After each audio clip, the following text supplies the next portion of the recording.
எங்கள் அண்ணன் நல்லா குடிப்பான். ரொம்ப ஒரு மாதிரி குடிச்சிட்டு வீட்டில் பேச்சுவார்த்தையே கேட்காம ரொம்ப ஒரு மாதிரி அலைஞ்சான். எப்பவும் சண்டை போட்டுக்கிட்டு அப்படியே வீட்டில் சண்டை போட்டுட்டே இருந்தான்.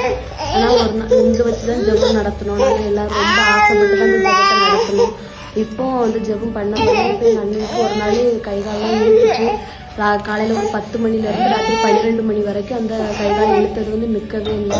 அப்படியே ஒரு மாதிரி வெட்டு கணக்கு அப்படியே இருந்துச்சு. ரொம்ப கஷ்டப்பட்டுட்டான். அதில் நாங்கள் ஒவ்வொரு ஆஸ்பத்திரிக்காக கூட்டிட்டு போக நிற்கவே இல்லை. ஆஸ்பத்திரியாக அலைஞ்சோம். அது கொஞ்சமும் கேட்கல. என்ன செய்யணும் தெரியாமல் முடிச்சுட்டு இருந்தோம். அப்பவும் சொன்னோம், சாட்சியாக நாங்கள் சொல்லுவோம், இது சரியாயிடணும், எந்த பிரச்சனையுமே வரக்கூடாது அப்படின்னு சொல்லிட்டு நாங்கள் நினச்சிருந்தோம். ஆனால் இப்போ அது வந்து அப்படியே நின்றுட்டு, அது நின்னதோடையும் கூட எங்கள் அன்னைக்கு குடியே நிப்பாட்டிட்டான். இப்போ நல்ல வாழ்க்கை வாழதான். முந்தி உடம்பு பூரா அப்படியே போயிட்டு இப்போ அவனே சொல்லுதான், அந்த குடியை நிப்பாட்டி நான் நல்லா இருக்கேன், எனக்கு உடம்பு வைக்கி அப்படி இப்படின்னு சொல்லுதான். அவனுக்கு முன்னால் கூட எதுவும் சொல்லலாம், இப்போ ஜெபம் நடக்கணும் அப்படின்னு உடனே அவனே ஆர்வப்படுதான். அங்கே வச்சு நடத்துங்க, ஏன் அடுத்த வீட்டுக்கு போகிறீங்க, நம்ம வீட்டில் வச்சு நடத்துங்க அப்படி இப்படின்னு சொல்லுதான். குடியெல்லாம் நிப்பாட்டி இப்போ நல்லா இருக்கான்.